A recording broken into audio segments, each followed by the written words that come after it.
We're live. Sorry, missed that.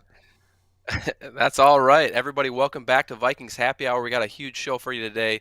We're talking Vikings GM search, we're talking playoffs, and we're going to talk a little bit about the defense and how we can maybe fix that. So grab that beverage and let's get ready to roll.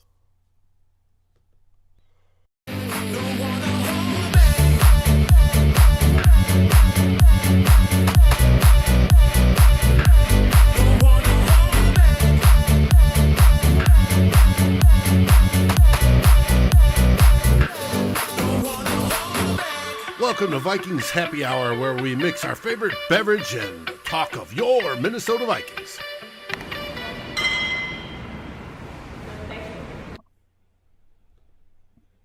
Hello and welcome back to another episode of Vikings Happy Hour. I'm your host, Matt Anderson. You can find me over on Twitter at MattAnderson_8. And tonight, we got our co-host back. Ryan Ortega is here tonight. You can find him on Twitter as well at SportsGuyRye. And Dave is leading it, everything, producing, you name it. He's here every night, but he's here tonight as well, showing his face for us because we don't have a guest. So he is our guest. Always love having you on the forefront here, Dave, Give me a navigating the minute. show I'm with trying to us. get So everything squared away, get the tweet out, so those folks that haven't already joined, like Clifford, Nick, G Mac, Mary, Nick, um, The will have a chance reliables, to the do that. reliables. Well, I'd be remiss if I didn't start this show off by thanking the guests from last week. Not only Judd Zolgad, who was on the show, but everybody in the chat who listened, who participated, who commented. You guys blew that episode out of the water last week, and we couldn't do that kind of stuff without you guys. So I appreciate that. Appreciate you guys all subscribing. If you haven't yet, or you know somebody that hasn't yet, head on over to our YouTube page and let's bump those subscribers up. I think we're what are we at? 1,200 right now, Yeah, Dave. about 1,200. Yeah. Yeah, we had a So huge let's get that thing spike moving. after we hit 1,000, and we appreciate it from the bottom of our hearts. It was great, and last week's show has rolled over 3,000 views, which for us Let's go. only comes in second to the live draft shows, which is amazing. It was outstanding. I want to congratulate you, Matt, for having the biggest show so far this year. Thank you. Well, it's early, right? Only January 19th, so we got a long way to go. Who knows? Maybe And of tonight's show course, will it's the top it. week that I'm gone. Of It course. must be. I must be the bad luck charm, or not Well, bad luck, but me being gone and Judd being here must just really rake it in. if It if you did. It connect was the great. dots, it all kind of makes sense. Mhm.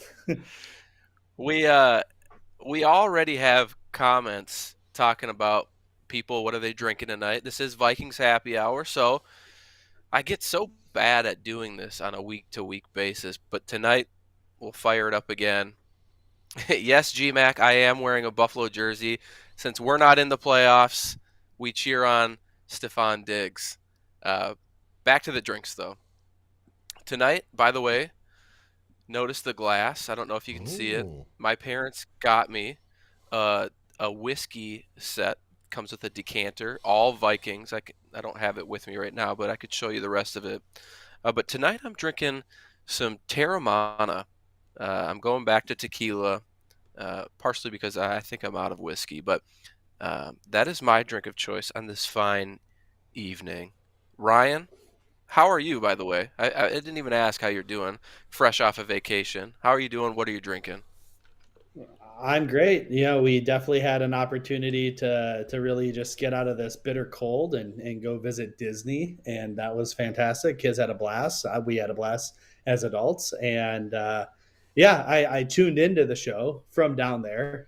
We literally had just got back. I missed like the intro, but we had got back from our trip.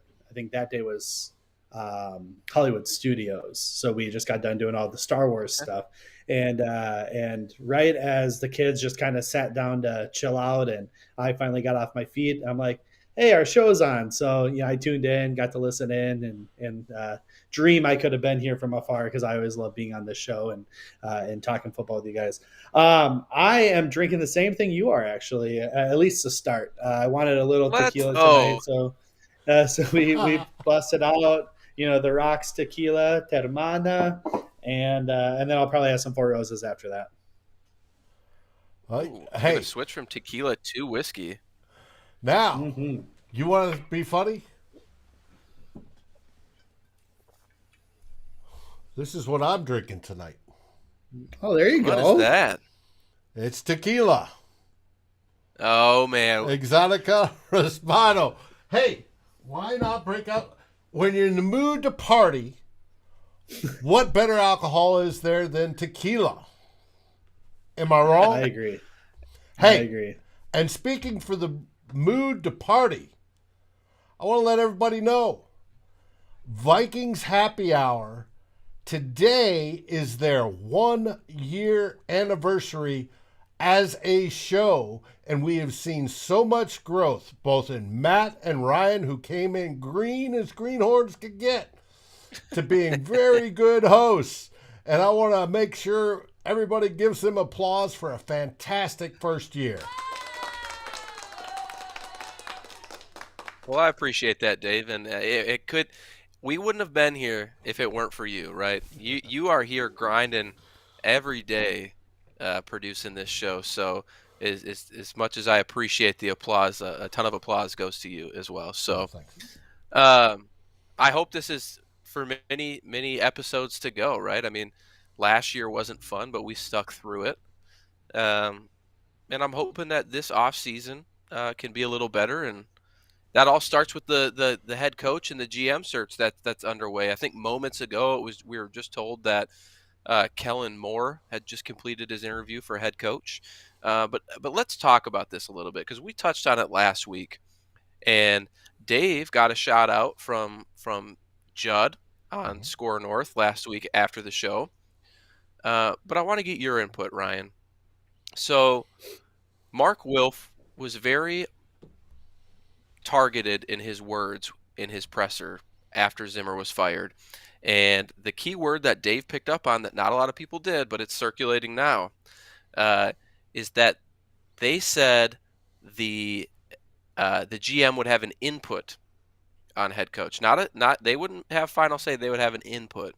And what do you think about that? I mean, are you in favor of the new GM just having an input, or do you think the GM should have like their ride or die, right? Like they're going to come into this job tied at the hip with somebody else.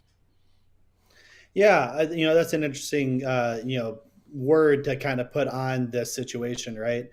I think it's hard for a first time GM, which it looks like by all accounts, we're likely going to be hiring a first time GM, to really have that respect and really have that the fortitude to be able to solely pick their person, right? I think it's hard for an owner to do that, especially with all of the GM candidates we're looking at are going to be first timers. And a lot of them are pretty young too. I mean, not even just first time GMs, but haven't been in the league all that long. When you're looking at like 40. Right. Yeah. I was gonna say you're looking at Quedzi. I think he's in his 30s, like early 32. 30s.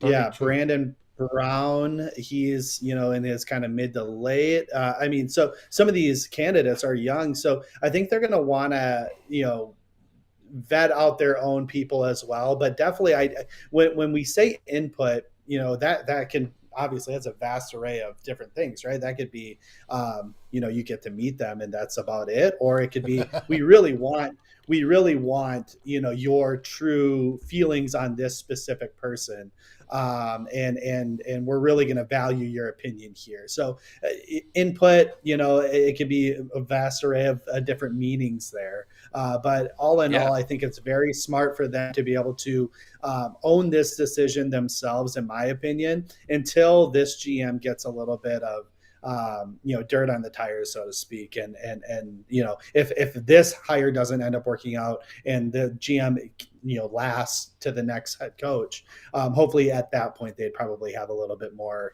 full ownership in it. And I view it as, you got a good point about all these guys are young first timers, and the Wilfs may want to do it that way, but the Wilfs have always run their real estate business, right? That's made them so wealthy. And when they pick out people to do stuff, they pick those out, and they do it from, I think, from the leadership style is, well, I'm not going to pick, the one guy at the top and have him pick.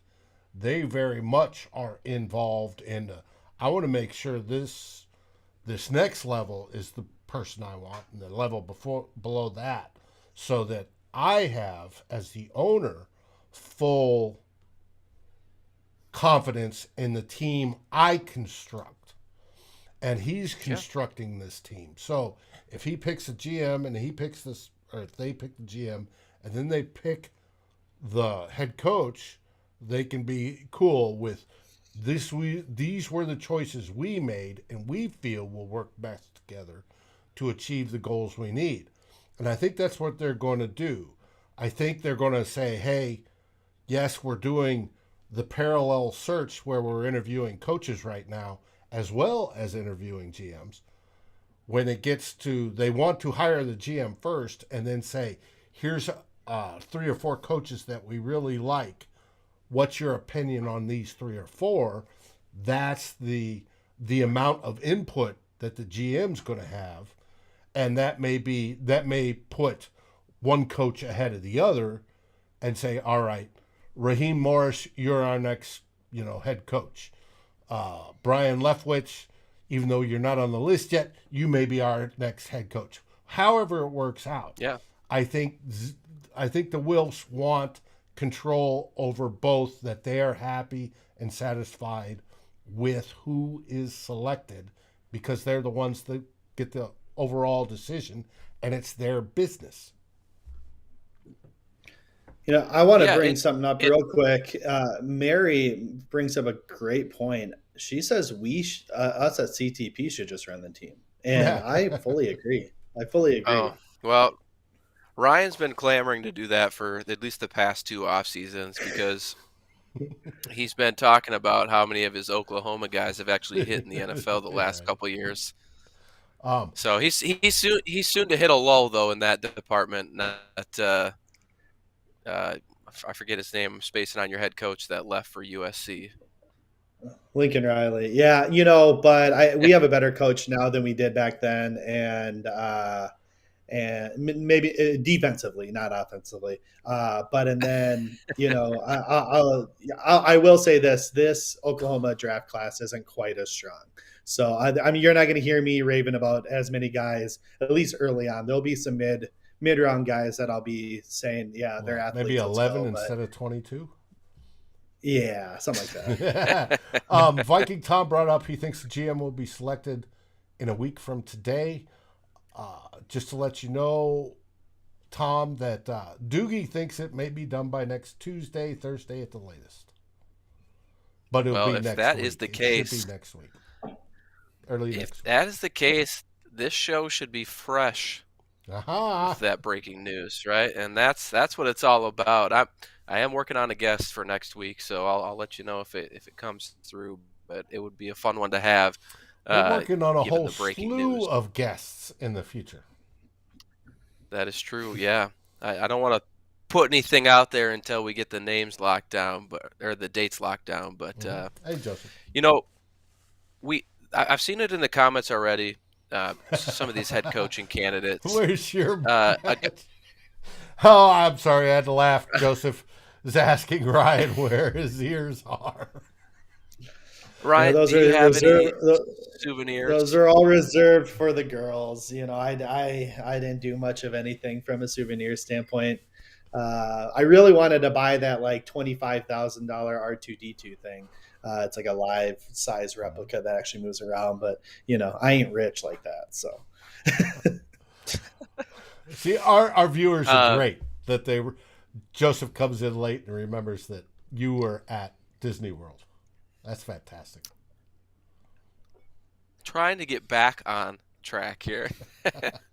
um, let's talk. I just want to get your guys' opinion on some of the head coaching candidates that we've seen, because I feel like when it comes to GMs, right, it's just a lot more difficult to pinpoint kind of who they are, what kind of input they had, from where they're coming from. Obviously, you know that there's some smart individuals that are well respected throughout the league, and if anybody listening right now has not listened to Jason's daily sit rep yesterday on hiring on potential, I strongly recommend that you head over to our YouTube channel and check that out, because it's a 10-minute clip and it's perfect. It is exactly how the Wilfs should be approaching this hiring process with the GM and the head coach. But back to my question.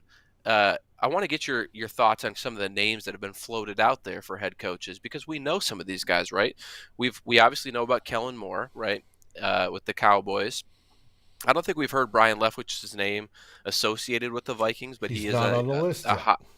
He's not yet is the key, right? The key word there is yet. Same with Brian Daboll. Yep. And then Brian a new one that's kind of come out of nowhere is Raheem Morris, right? The Rams defensive coordinator.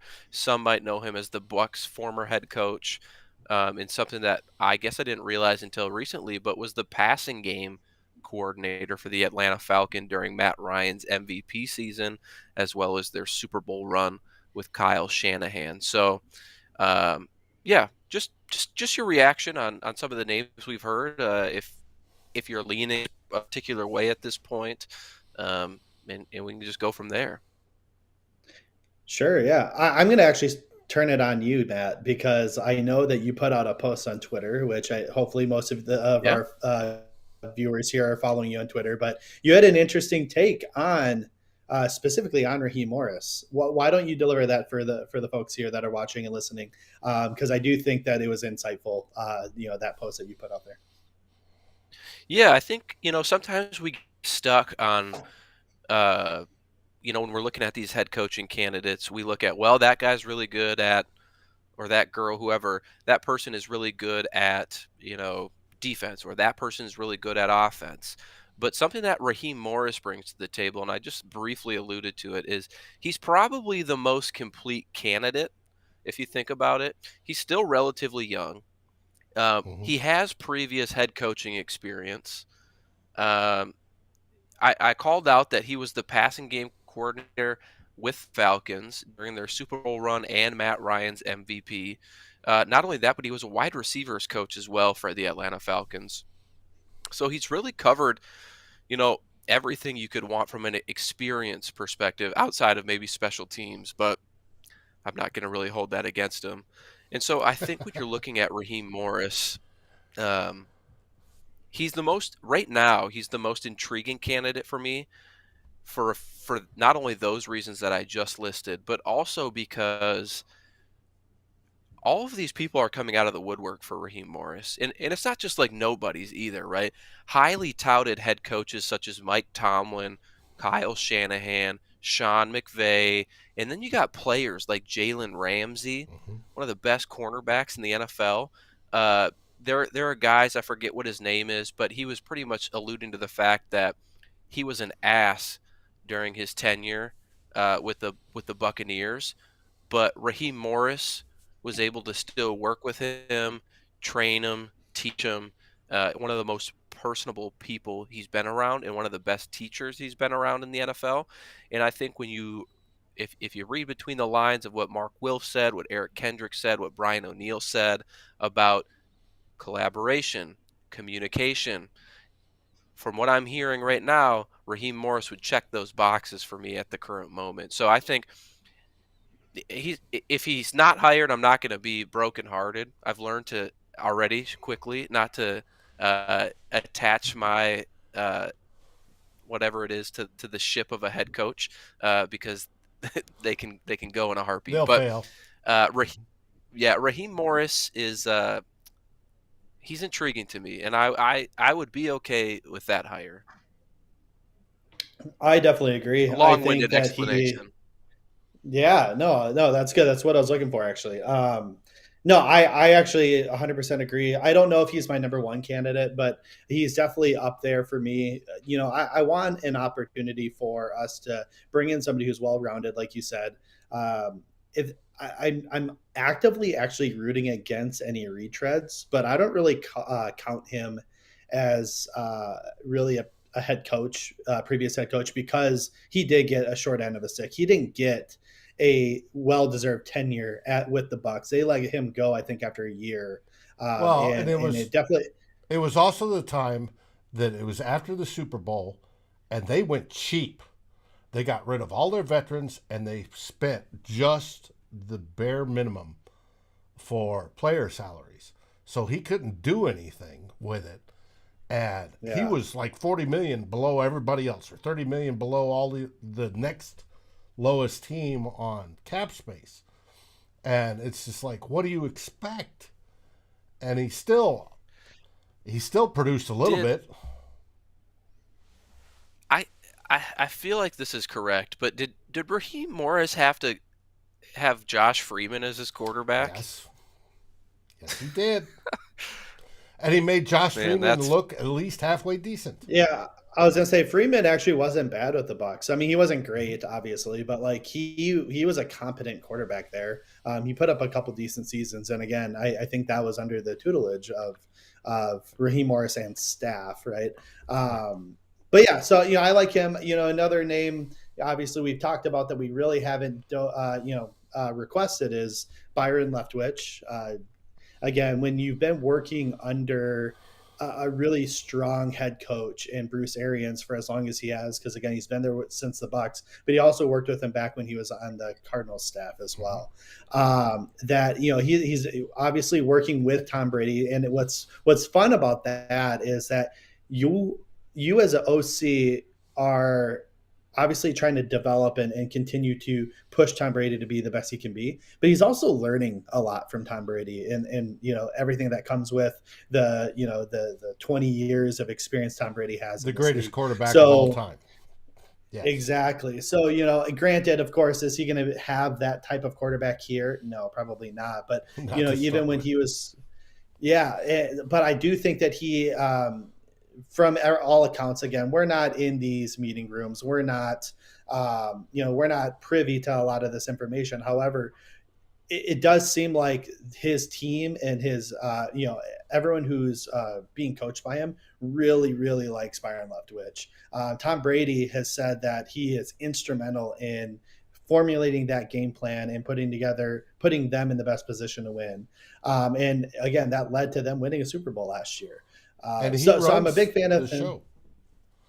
The head Yeah, coach has exactly. already said he Yeah, doesn't touch the offense. He lets exactly. Leftwich do it. Yep, and I love that. Another name that I'm intrigued by, of course, I want to go offense if we can. So I'm pretty intrigued by pretty much all those offensive names that have shown up on the list. Kevin O'Connell is high on my list. Nathaniel Hackett, I like. He seems to have some great energy. But if we do go defense, I wouldn't mind taking a run at D'Amico Ryans. D'Amico Ryans is a former rookie of the year player. He's relatively young. Apparently, just has a ton of energy.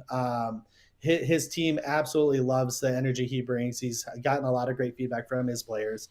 And he has established relationships with some key people, one being Mike McDaniel, who potentially could be a head coach this year, even. But if not, we might be able to pull him over to be our OC because Kyle Shanahan does call all the plays for the 49ers. Um, Mike It's a good McDaniel point. might want an opportunity to call his own plays, and he already has a relationship with D'Amico Ryans because they coach together. So we might be able to pull a nice young offensive minded OC to kind of that is kind of ran a system or help implement a system that is very effective in the NFL and is very similar to the skill sets that we have on this team in terms of scheme wise, right? We wouldn't have to overhaul everything in terms of that offensive line, which we probably should anyway because they're pretty bad. But we wouldn't have to change the complete philosophy of how we're coaching these guys. So those are just some of the thoughts that I have. Are you worried at all about because we just got out of an 8-year run with Zimmer, a defensive-minded coach, and sort of this revolving door at offensive coordinator. In fact, even Rick Spielman yesterday, he was on the Move the Sticks podcast doing a little bit of an interview with those guys, Daniel Jeremiah and stuff, and he alluded to the fact that it was difficult to continue to replace offensive coordinators, because the scheme's going to be a little bit different. Players may not fit schemes exactly the same way that they do with the previous offensive coordinator. And so there's just a lot of turnover. And given that right now in the NFL, the offense is the league is very offense driven, it might be more beneficial to have a solidified offensive scheme, game plan for however many years, 4 or 5 years longer if the head coach is great, versus a firm defensive coordinator turned head coach, with a constant revolving door of, maybe a hot commodity offensive coordinator that up and leaves, or, if you're trying to tap into some of these legends like a Gary Kubiak, right, who just can only do it for a year or two and then has to leave. So are you worried with that at all, or are you just kind of like, it is what it is, and we'll deal with it?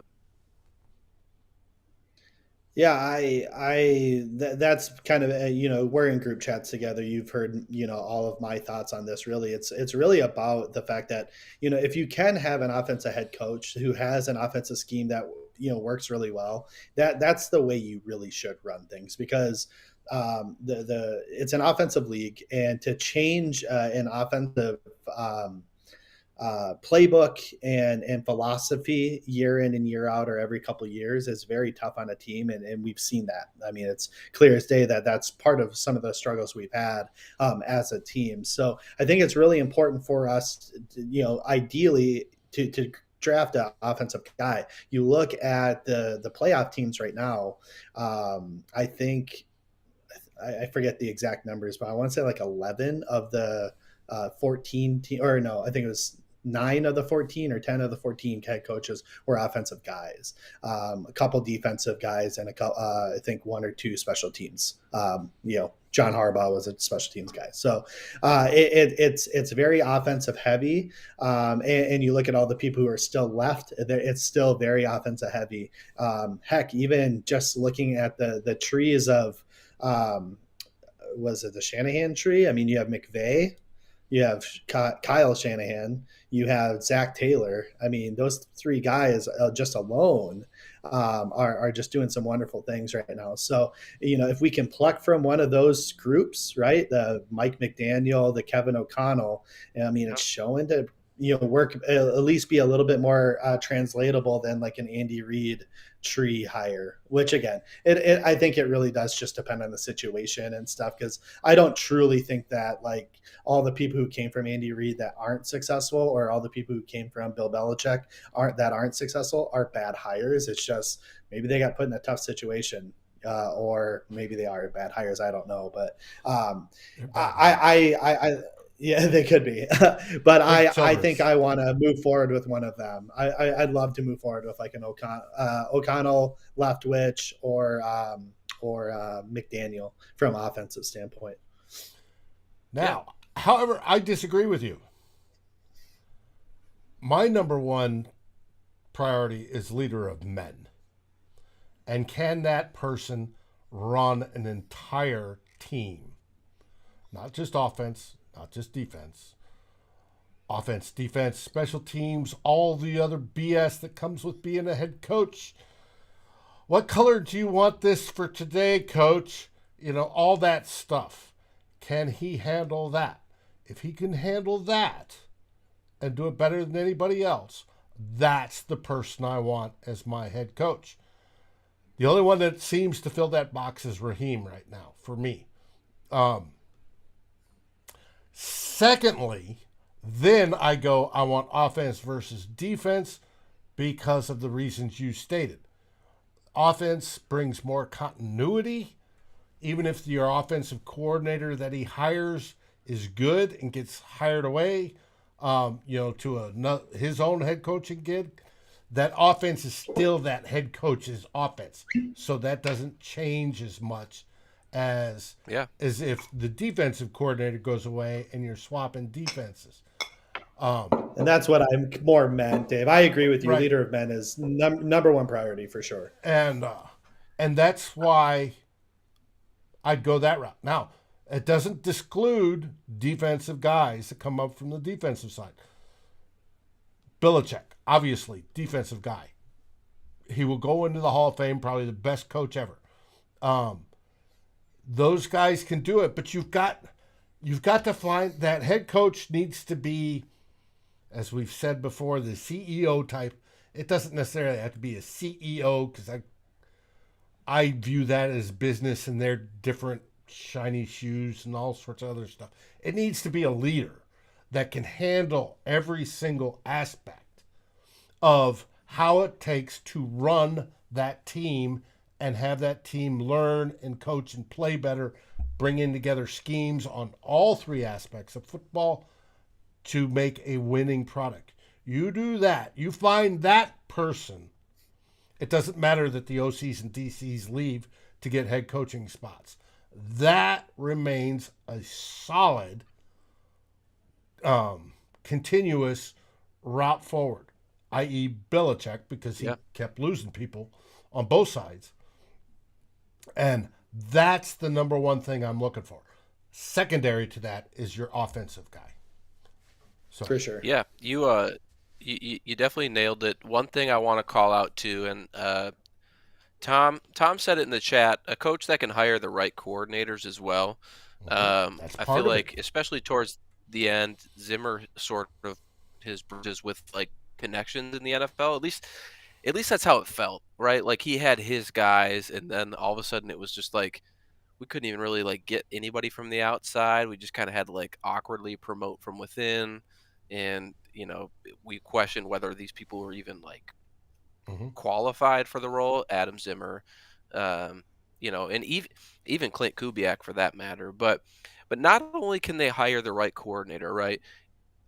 My big thing is, can they delegate? Zimmer was so possessive of his team, which is fine to a certain extent, but there are things that you need to give up. Zimmer needed to probably give up defensive play calling, or just his defensive baby. He needed to just give it up, allow for other people to kind of take that role and responsibility, so you can focus more on the game management situations, whatever else kind of pops up throughout the game. So you guys nailed it. A leader of men hires good coaches, someone who's willing to collaborate, listen, and really delegate some of these roles that are going to take a burden on a head coach. So I feel like we're. What's up, Dave? I was talking to Ted Glover, right? Okay. And most of you all know Ted and I did a show together along with Drew Bunting called Good Morning Gallahorn for a few years. And Ted's a good friend of mine, has been for a long time now. We were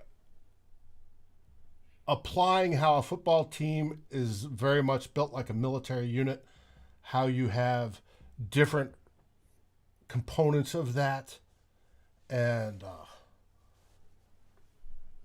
I lost my train of thought. But when it came to leader of men, it's how to put it all together and make it work without being divisive because of somebody else at the equal rank or whatever, equal station, butt heads, like happened with Spielman Zimmer, to make it work. And I still lost my train of thought. It'll come back here in a moment. I probably drank that brain cell away. I apologize for that. Sorry. You're good. Well, I was actually, if it comes back, we can loop back to it. But I was gonna move down the line here a little bit to the next thing. I want to touch on playoffs. I know that we're not in it. Playoffs. But exactly. I feel like you should have popped up the picture or the clip. Oh, I've got it somewhere. What you're alluding to. But Ryan, did you get a chance this weekend to watch any of the playoff games? Yeah, I watched all of them. Actually, it was great. It was a lot of fun to watch. Obviously it was. it wasn't like the most exciting weekend of football, right? I mean, there's quite a few blowouts and things like that, but it was fun to watch. Some of these teams and how they're coming along and moving along. I saw a lot of people in the chat when I had mentioned Zach Taylor as a coming along nicely, and of course they're attributing all that to Joe Burrow, which again, I mean, a good head coach isn't going to be a great head coach without a good quarterback, right? Or a good quarterback situation, in my opinion. I mean, they're linked just like a GM and head coach are linked. It was fun to watch that team and how they've come along from being kind of, they went from being this just stagnant team that hadn't won since, early 90s in the playoffs, and they couldn't get that monkey off their back, even after, like a good 10-year run of Marvin Lewis and being competitive in all of those years. And then going into the cellar for the last few years. And so to come up, starting to come up last year before Joe Burrow's injury, and then to see what they've been able to do this year. I mean, we were all bitching about the fact that we lost to the Bengals at the beginning of this year, and now it's looking like, hey, they have a decent chance to go to the AFC Championship. They're going to be playing a Titans team that's, starting to get healthy themselves, but I'm not convinced that they're a true number one contender. So I think that's going to be a good game this weekend. So it was fun to watch them, get that monkey off their back and win. Good to see Joe Burrow continuing to be a rising star in the league, because we need those new, young, up-and-coming quarterbacks to really keep this league moving forward. Other takeaways, it's always fun to watch Dallas flop. As they did. And of course, I was a little disappointed in my, kind of my second AFC team, the Arizona Cardinals, mainly only due to the fact that Kyler Murray plays there.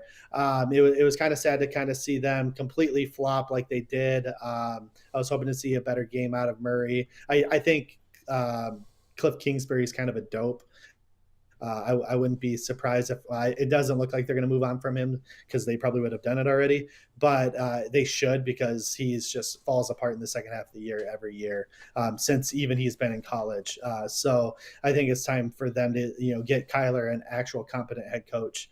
Outside of that, it was a good weekend of football, though. I mean, of course, we had the blowouts. We knew KC was going to win. We knew what was the other big blowout that. The Bills and the Pats. First night, the Bills.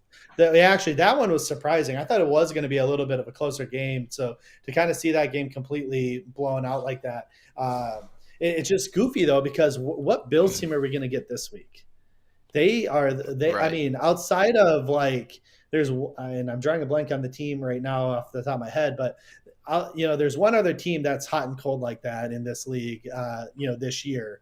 But gosh, some weeks they just look so dominant, like there's no way they won't win the Super Bowl. And then they go and put up 3 points against the Jaguars and almost lose to the Jets in the final week or 2 weeks in the season. And they did put up a stinker against another team and lost. It's just like, what are you doing?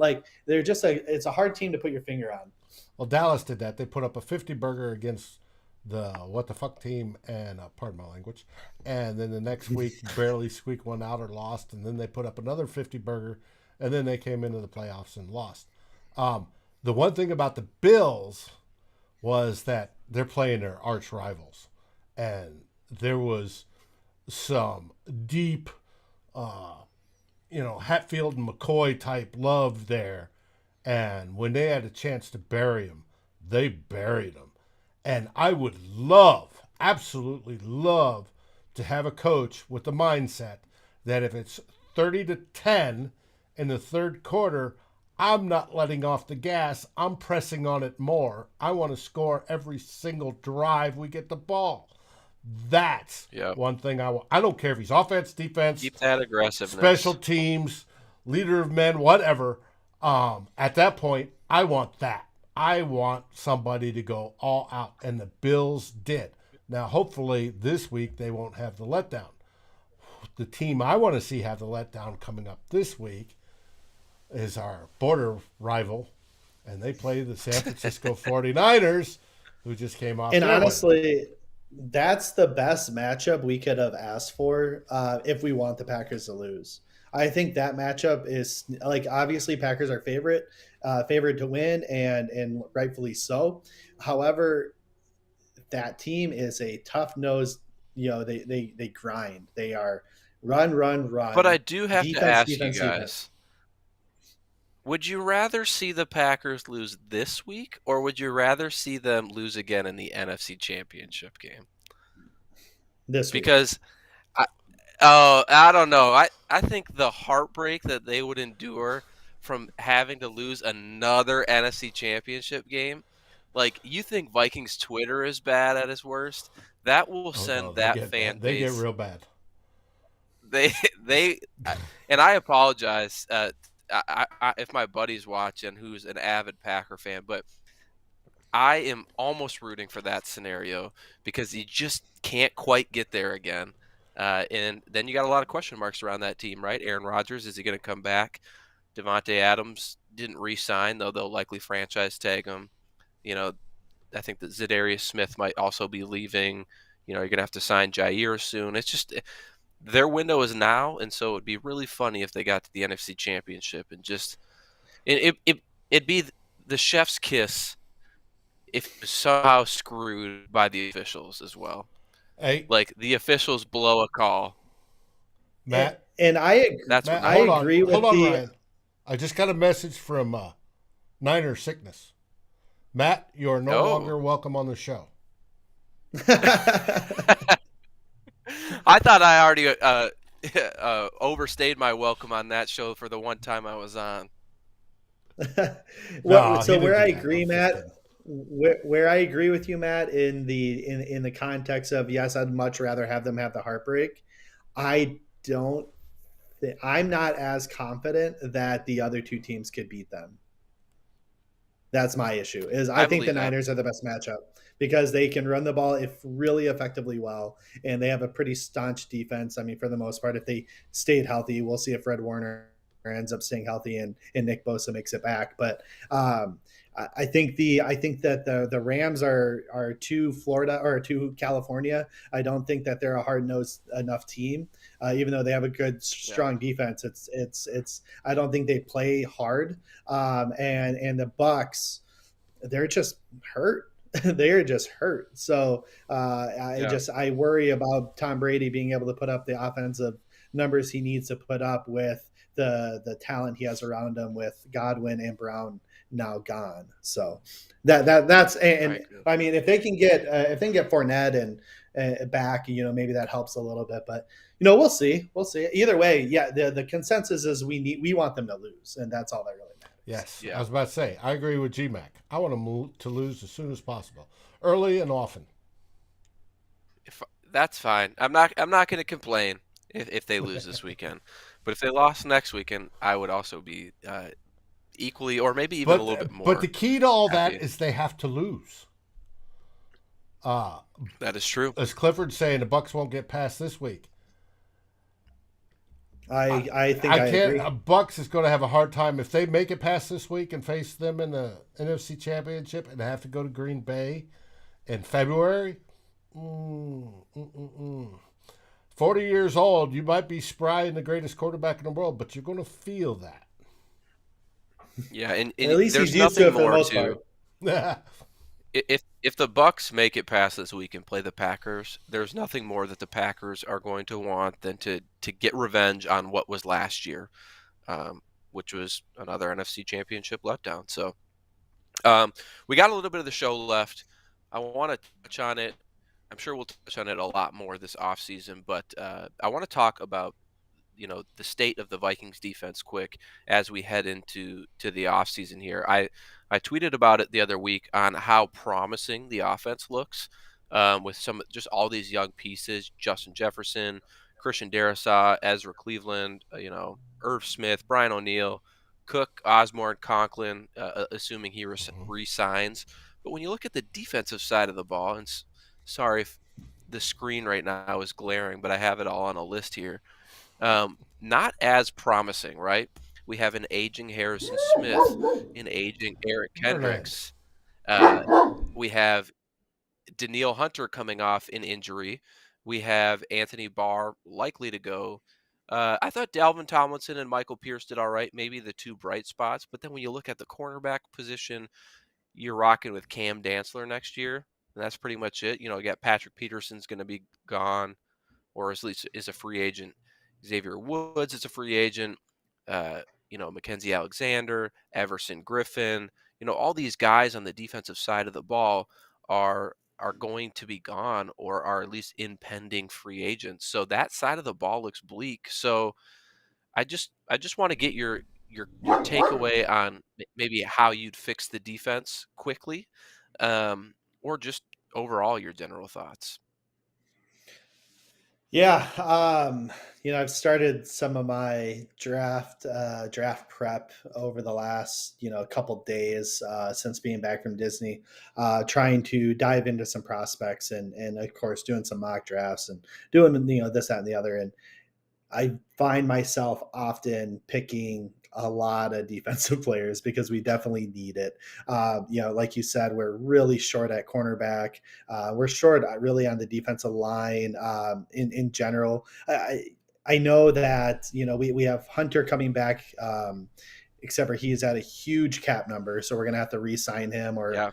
or trade him or cut him, right? I mean, those are the options. But we're gonna have to do something to lower that cap number because I think it's at like 28 or something like that this year. The way we structured things, He gets an $18 million bonus on the 5th day of the new league year. So they put that in it's there expensive. specifically for a decision point. yeah, for sure. But on the other side, like DJ Wanham, he has played okay in some spots, awful in some spots. Tomlinson, I thought he underwhelmed really in terms of for the price that he costs, but he played well. He's an expensive D tackle, and then Pierce played well when he was healthy. However, we have an out with him, and my guess is he's going to be on the outs because just cap, unless we figure something out with Kirk where we can make stuff work. I think we're going to have to let go of Pierce. And I think the preference would be to let go of Tomlinson of the two, but Tomlinson's contract's tough to get out of. And Yeah. I thought Tomlinson played great for what he was asked to do. You're not going to get a pass rushing 3 tech out of a nose tackle. But he played 3 tech outstandingly. Pierce played well when he was in the process. The problem with Pierce is the when he was in problem. But there are going to be a boatload of holes on that defense, and it has to be addressed. You can't win with just we will offense spend alone. we will spend a full episode here, or at least a good half of an episode, talking about the Vikings defense. I don't want to jump to any like conclusions on who they might re-sign at the current moment, just because we don't know who the GM is or who the head coach is, and you know i- if somebody comes in Philosophies. and it's just an obvious not fit, right? I'm not going to say, oh, yeah, we're going to resign him kind of thing. So just wanted to get your quick view on that, but we got a little bit of time left, so we almost.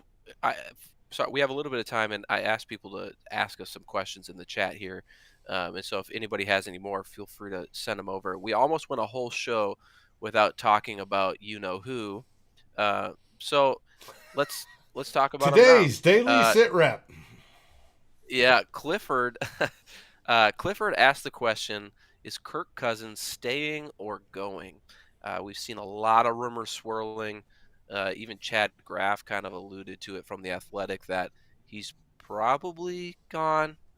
You don't post an article talking about scenarios where you can get rid of him if you don't have maybe like an inside scoop. I even think Roto World, or I guess now it's NBC Sports Edge, had a little tidbit out there as well that some teams are interested. So, Ryan, we're making an assumption, not really knowing about the head coach or the GM, but if you had to guess at January 19th at 8:53 p.m. Central Time, is Kirk Cousins on this team next year? You I don't have to tell I me if don't you think like him or not.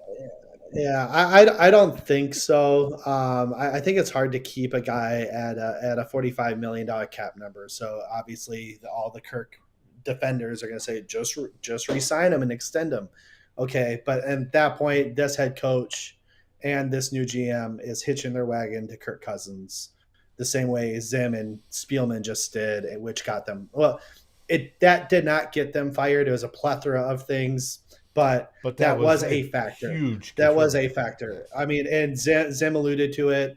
Obviously, a lot of bad press came out about Zim, after he was let go. But Zim alluded to the fact back in 2018, if we pay a quarterback top dollar, I'm going to get fired. And he's a prophecy, right? Because it came true. So I can't see another. I think there's going to be enough teams interested in a quarterback of his caliber because he is a good quarterback, that somebody's going to take a risk on his lack of whatever it is that can't get him over the hump of that 500 mark. Some team's going to bet that they can make it happen for him, and hopefully trade us Because he something. is a good quarterback. He is a good Yeah. quarterback. I can't imagine that we wouldn't get, first is going to be tough to get, but I think we can figure it out. But even if we got in the second round range, and added some more, opportunity to move around in the draft and pick a guy that we maybe like a lot, or bringing in a bridge to kind of help get us over the hump. Obviously, my favorite early offseason rumor was, the Browns being potentially interested, with Stefanski having a good year with Kirk the one year he was a full-time OC, and in return we get a pick in Baker. Obviously, I'm sure a ton of people listening to the show is like, "Oh God, Baker, gross! Look what he did this year." Again, when healthy, he was leading the league in completion percentage, and he had a hell of a run in the three quarters of the end of 2020 season. That got him to the playoffs and a playoff win. So, not saying he's going to Yeah. be this savior. I would say he's going to be a bridge quarterback.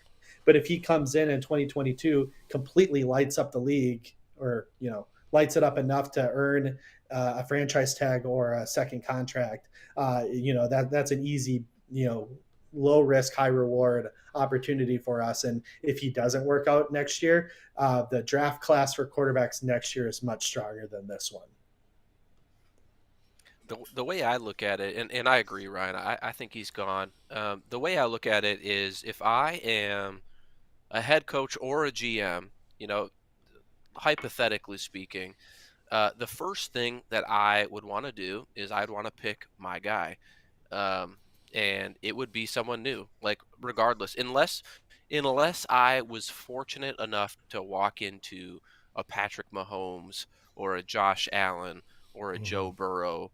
Um, there are exceptions to that rule, but in most scenarios, right, you're going to want to start from scratch, especially at the quarterback position.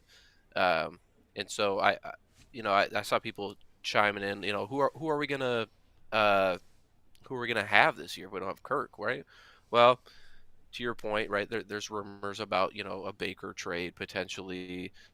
There's also a reset quarterbacks you could target. I know it may be popular, it may be not popular. Teddy Bridgewater will be on the open market.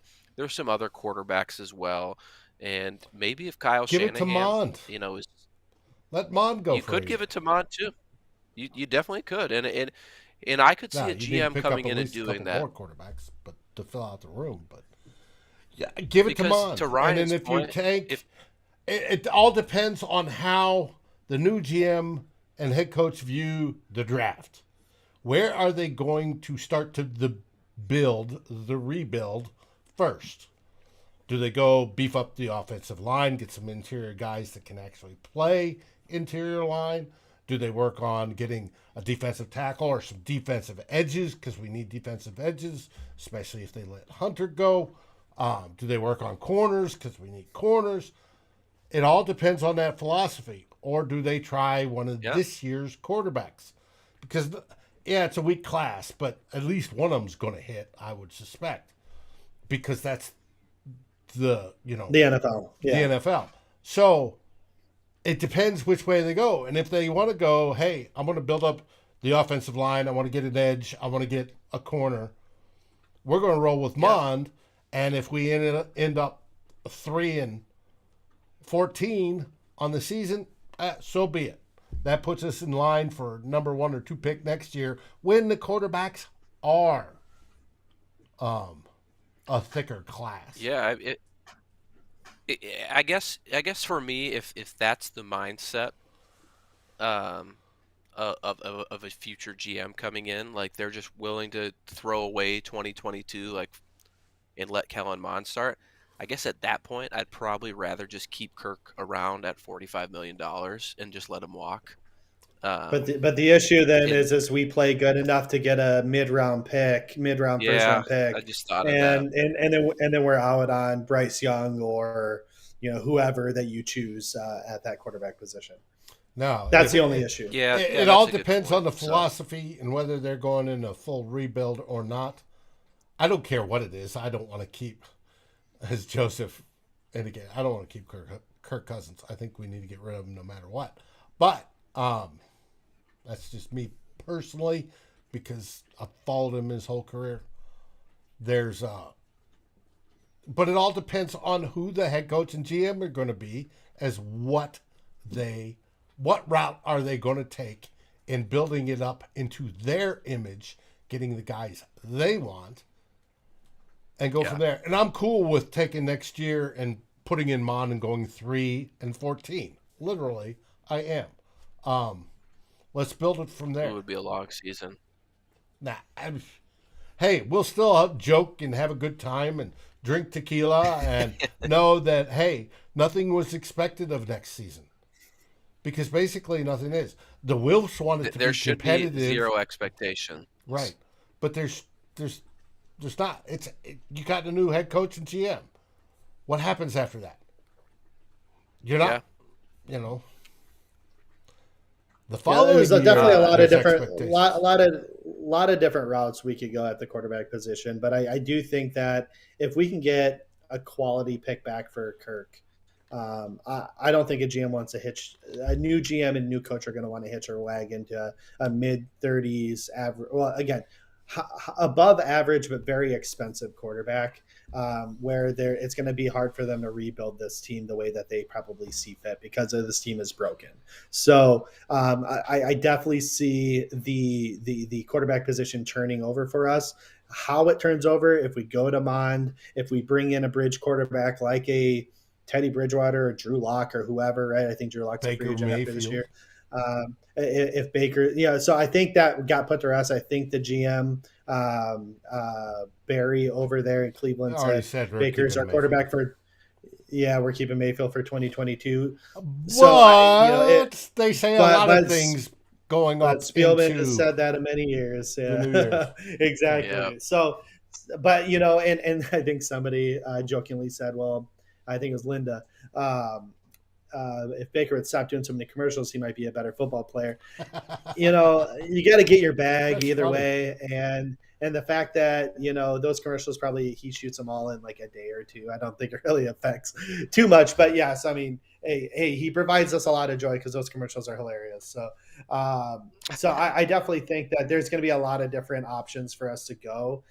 We might not love it as a fan base from a competitive standpoint, but who knows? Like, you just never know. We might have an opportunity and draft Malik Willis, and let's say we hire a coach that just knows how to unlock all of Malik's talent, and all of a sudden now we have a new kind of run and gun quarterback that is taking the lead by storm. You just never know. So until we kind of get into the trenches of next year, I think we just have to trust what Kwesi or Brandon Brown or whoever the next GM is trust what they can. Yeah, exactly. Trust whatever their vision is. Trust the head coach, Raheem Morris or D'Amico Ryans or whoever, to make the right decision, and let's just hope for the best. I think that's all we can do at this point. Mm-hmm. And you know what? I think that is a perfect way to end this show, right there. That's where we're gonna cap it. talking about, I think that's the funnest part about the off season is there is so much speculation, rumors, fun scenarios you can play with. We just don't know, right? We're early on in the off season. We don't have a GM, we don't have a coach, and so we can keep speculating all we want until September rolls around. Because with this team, you just never really know. So, with that being said, to everybody in the chat tonight, thank you for joining us again this week. And be sure to come back next week because hopefully we will have a new GM. Hell, we may even have a new head coach depending on how the interviews go and if the new GM kind of likes the candidates that the Wilfs have started interviewing for head coach. So come back next week for that. Like I mentioned at the beginning of the show, we couldn't do this without your guys' viewerships and subscriptions to our page. So if you're not already, make sure you head over to our YouTube channel, click subscribe. If you know friends and family that aren't coming here weekly and listening to this, just shoot it over to them. Tell them to subscribe too, and they'll get a notification when we go live. That way they don't have to remember themselves. I would have done something dastardly. They can just. And Ryan, it was good to have you back again this week. We should have a guest next week, but I don't want to say anything quite yet because I've been jinxing myself a lot lately, so I'm just going to keep that on the down low. Now, there's a question, viewer question you need to answer. G-Mac, why do you have your tree up still? Well, he said I have it up already, and so you could either think that I've kept it up too long or I've already got it up in anticipation of Christmas in 2020. So whatever view you want to have for that, it's correct. So with that being said, thank you for coming back, Ryan. We missed you last week. Dave, thank you for producing. And we will be back same time, same place next Wednesday at 8 o'clock. So until then, Dave does it the best, but what do we say? First off, the next live show will be you dropped the bomb. With Darren and I on Saturday, two old bloggers. Darren's already sent me the notes. I have not looked at them yet. We'll be putting together a show. I'm sure it's to deal with GMs and head coaches because maybe we'll know more by then. There is no Vikings hot takes tomorrow. They are off. We may have another sit rep or two. We'll see. But what we always say is, Skol Vikings!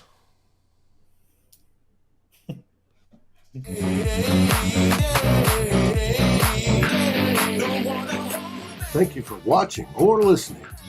As always, if you like, subscribe, and ring the bell for notifications. And if you're listening to the podcast, please rate us on your favorite aggregator. Skol, everybody.